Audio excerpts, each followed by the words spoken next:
नमस्कार, आप सभी का स्वागत है स्टार सिटी न्यूज़ में। इस वक्त हमारे साथ मौजूद हैं भारतीय जनता पार्टी के अशोक वशिष्ठ जी हैं, जो कि उपाध्यक्ष हैं आज मयूरभंज जिला के और ओखला विधानसभा के संयोजक बनाए गए हैं। आइए इनसे बात कर लेते हैं सीधी बात। बहुत बहुत स्वागत है सबसे पहले अशोक जी आपका। धन्यवाद जी आपका बहुत। सर, हरियाणा चुनाव को लेके आप क्या कहना चाहते हैं सर? हरियाणा चुनाव ने सारे देश के अंदर जो हवा फैलाने की कोशिश कर रहे थे कुछ लोग, जो ये पहलवानों के नाम पर, किसानों के नाम पर और झूठे आंदोलनों के नाम पर, उस सब की बता दिया कि पहलवान, किसान और जवान वो सारा देश के मोदी जी के साथ है और मोदी जी की नीतियों पर विश्वास करता है। ये एक पक्का सबूत उन्होंने एक मोहर लगा दिया है कि मोदी जी इन सब के साथ हैं और ये सब मोदी जी के साथ हैं। अच्छा, हरियाणा चुनाव को देखते हुए अब दिल्ली विधानसभा चुनाव है सर, क्या इसका कोई प्रभाव पड़ेगा? देखिए, हरियाणा चुनाव में केजरीवाल ये कहता था कि मैं सरकार बनाऊंगा, ठीक है, उसकी सरकार गई और 88 लोग लड़े, 88 के 88 की जमानत जब्त हुई है। इससे अंदाजा लगा लो कि पब्लिक में क्या माहौल है। दिल्ली की जनता भी इन सारे विषयों को देख रही है और वो देख रही है अपनी चोरी भ्रष्टाचार से, जो जो इनको दिल्ली की जनता जिन चीज़ों से त्रस्त है वो भी इन चीज़ों से निजात पाना चाहती है। और इस बार का चुनाव एक बहुत बेहतरीन नारा है कि हरियाणा हुआ हमारा है, अब दिल्ली की बारी है। अच्छा, ये नारा चल रहा है इस बार बीजेपी का सर? जी, हरियाणा हुआ हमारा है, अब दिल्ली की बारी है। तो क्या लगता है कितना दम है इस नारे में सर? इस नारे में दम ही दम है जी। आप ये समझो कि मैं आपको, चलिए, हम लोकसभा में तो बहुत सारे लोग कह देते हैं कि मोदी जी का एक्स्ट्रा हमको बेनिफिट मिलता है, लेकिन मैं तो आपसे ये कहता हूं कि आप एमसीडी चुनाव के अंदर देखिए, हमारे में और आम आदमी पार्टी के जो पार्षदों में जो वोट का डिफरेंस था वो मात्र 2,20,000 था। वो भी उन्होंने बहुत बड़े स्तर पर, क्योंकि हमारे भारतीय जनता पार्टी कार्यकर्ताओं की जो वोटें कटवाई थी, हमारे सपोर्टरों की जो वोटें कटवाई थी, इस वजह से हमको दिक्कत आई, वरना हमने इनसे एमसीडी चुनाव में भी इनको इनकी असलियत बता दी थी। अच्छा, दिल्ली में वैसे बीजेपी इस बार क्या मैनिफेस्टो लेके चल रही है सर? चुनाव लड़ने जा रहे हैं आप 70 सीटों पे। दिल्ली का मैनिफेस्टो सीधा सीधा है कि बिना भ्रष्टाचार, बिना किसी का तुष्टीकरण करे हुए, सभी के साथ समान न्याय, सभी को सुख सुविधाएं, दिल्ली को हिंदुस्तान की राजधानी का जो दर्जा है इसको कायम करना। जो पिछले 10 साल के अंदर जो बर्बादी की है हमारी दिल्ली की, देश की राजधानी की, देश की जो बेइज्जती कराई है चारों तरफ भ्रष्टाचार से, इन सब से दिल्ली की जनता को छुटकारा दिलाएंगे। और दिल्ली, अगर मात्र भ्रष्टाचार को हम रोक देंगे तो दिल्ली एक स्वर्ग की तरह बन सकती है और इस बार भारतीय जनता पार्टी इसकी कोशिश करेगी। अशोक जी, जैसे ग्राउंड जो निचले स्तर के जो लोग हैं वो भी कहीं ना कहीं आज आम आदमी पार्टी की तरफ जा रहे हैं। पानी को लेके, आज जो बिजली को लेके जो सुविधाएं मिल रही हैं, महिलाओं में जो बस को लेके जो किराया में जो भी उनको बेनिफिट्स मिल रहे हैं, इस गढ़ को किस तरह तोड़ेगी बीजेपी? देखिए, अभी हमने कुछ दिन पहले झुग्गी बस्ती में हम गए थे। मेरा अपना एक नेहरू नगर झुग्गी कैंप है, यहाँ पर प्रताप कैंप, हम वहाँ पर गए थे। वहाँ पर झुग्गी वालों के 35-35, 40-40 हज़ार रुपए के बिल हैं। इस तरीके से इतने, क्योंकि मोदी जी ने बहुत अच्छा कहा था कि कुछ शातिर चोर हैं, वो शातिर चोर अपने गेम को तो छुपा रहे हैं, लेकिन एट लास्ट में वो बिल आ रहा है ना जब, तो वो लोग कहते हैं, उनकी क्लिप्स भी मेरे पास पड़ी होंगी, लोग कहते हैं कि भाई हमारे साथ जो इन लोगों ने दूसरे तरीके से रास्ता बनाया है, इस रास्ते की भी काट, वो मतलब उनको बहुत मुश्किलों का सामना करना पड़ रहा है। पानी की व्यवस्था आप देख रहे हैं, दिल्ली में पानी मात्र 2 घंटे भी नहीं आ रहा। केजरीवाल कहते थे कि 24 घंटे नल से पानी आएगा, मात्र 2 घंटे पानी नहीं आ रहा है।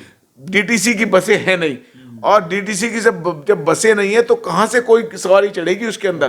तो ये सब लोगों को आईवाश करने का इनका गेम था, जिसका पर्दाफाश हो चुका है। और दिल्ली की जनता सुख सुविधाएं चाहती है, दिल्ली को देश की राजधानी की तरह से व्यवहार करना चाहिए और भारतीय जनता पार्टी उसको उसी व्यवहार की तरफ लेकर जाएगी। लगातार सदस्यता अभियान की जो मुहिम चल रही है सर, इस समय आप देख रहे हैं सेवा पखवाड़ा भी चल रहा है लगातार, इससे क्या लगता है आपको चुनाव में क्या बेनिफिट इसका?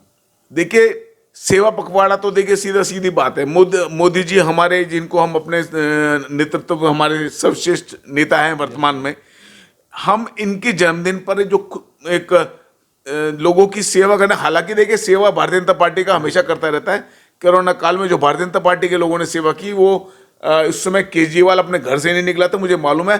तो हम अपने नेता के जन्मदिन के उपलक्ष्य में ये 15 दिन के हम सेवा पखवाड़ा चलाते हैं, लेकिन भारतीय जनता पार्टी का कार्यकर्ता हर समय सेवा के उसमें ही रहता है। और दूसरा क्या कह रहे थे आप?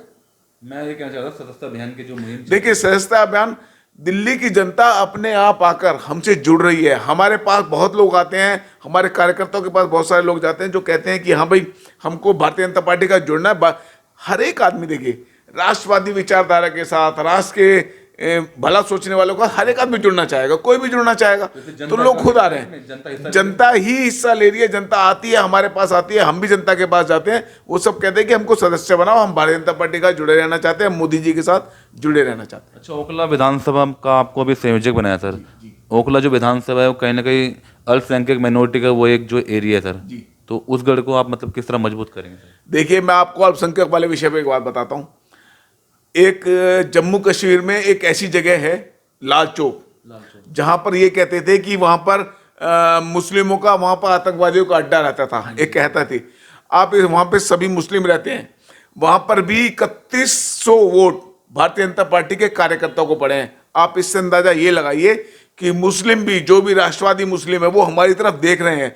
वो भारतीय जनता पार्टी के बिना भ्रष्टाचार की सरकार देने के कारण उनको भी जो सुख सुविधाएं मिल रही है, उनको इस वजह से उनको भी उसका बेनिफिट हो रहा है। धीरे धीरे लोग हमारी तरफ जुड़ रहे हैं और हम सभी मुस्लिम भी हम ही को वोट देंगे, क्योंकि गरीबों की लिए योजना, हमारी जो भी योजना है, आप समझिए कि हमारी किसी भी प्रकार की योजना में हम किसी पे जातिवाद, धर्म की बात नहीं करते, हम सभी के लिए करते हैं। जो भी उसका पात्र होगा उसकी वो व्यवस्था मिलेंगी, और भारतीय जनता पार्टी का यही नारा रहता है। क्या रूपरेखा लेकर चल रहे हैं आप जैसे ओखला को लेकर? देखिए, हमारा तो सीधा सीधा है, सुशासन का विषय है हमारा।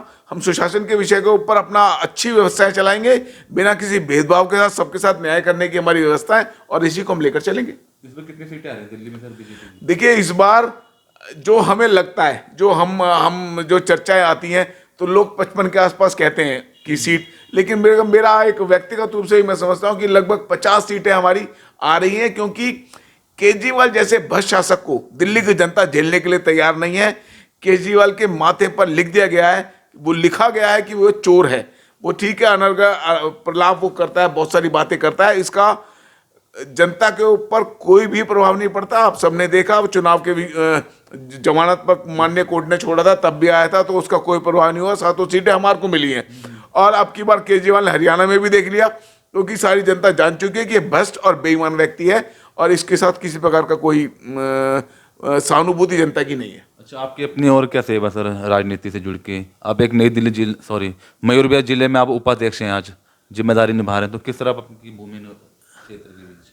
देखिए जी, जो भी क्षेत्र की समस्या आती है उससे हम जूझते हैं। अब मैं आपको बताता हूं, जब अगर आप मेरे को व्यक्तिगत सवाल पूछ रहे हैं तो मैं एक अलग बात है, वैसे व्यक्तिगत सवालों का मैं बहुत ज़्यादा होता नहीं, क्योंकि हम तो पार्टी के समर्पित कार्यकर्ता हैं। अब मैं आपको बताता हूं, हमने 8 दिसंबर 2021 को शराब के खिलाफ आंदोलन शुरू किया था। अच्छा, क्षेत्र के? हाँ, क्षेत्र के लिए। हमारे इसी रोड पर आगे एक शराब का ठेका खोल गया था। हम लोगों ने महीनों क्षेत्र की जनता के साथ, वहां की बहनों के साथ, वहां के भाइयों के साथ मिलकर संघर्ष किया, और उस ठेके को हमने खुलने नहीं दिया। बल्कि मेरा तो ये कहना है कि जंगपुरा से एक ऐसी आवाज गई थी, एक ऐसी बात, लोगों की एकता गई थी, कि वो आंदोलन पूरी दिल्ली का आंदोलन बना। अच्छा। और हमने शराब की नीति बदलने के लिए मजबूर किया सरकार को। हमारे आंदोलन एक प्रेरणा का कारण होता है ना जी, तो उसको हम ये भी मानते हैं। और एट लास्ट में जो इनके मंत्री जेल में जा रहे हैं, मैं जंगपुरा के सभी लोगों को बहुत साधुवाद देता हूं कि आप लोगों के कारण, आप लोगों के संघर्ष के कारण पूरी पॉलिसी फेल हुई, मंत्री और मुख्यमंत्री तक जेल में गए हैं। ये जंगपुरा के लोगों की जीत है यार, बहुत बड़ी जीत है ये। अच्छा, और क्या अपील दर्शकों को देना चाहते हैं सर? आने वाले त्योहारों को लेकर भी कुछ कहना चाहते हैं? देखिए, त्योहारों पे अपने इस टाइम चल ही रहा है कि भाई नवरात्रों का पावन दिन चल रहा है। माता रानी सबका भला करे, सबके साथ अच्छा हो, और सब अपने बढ़िया तरीके से त्योहारों को मनाएं। सभी बिना किसी प्रकार के भेदभाव के सबके साथ मिलजुल कर रहे हैं। त्योहारों की तो यही सीख होती है हमारी। और मैं मानता हूं कि अब की बार शायद दिल्ली के लोगों ने भी ठान लिया है कि जो भ्रष्टाचार का रावण जो दिल्ली में हमने एक पल गया था झूठ बोलकर, हमको बहकाकर, इस बार हम उसका भी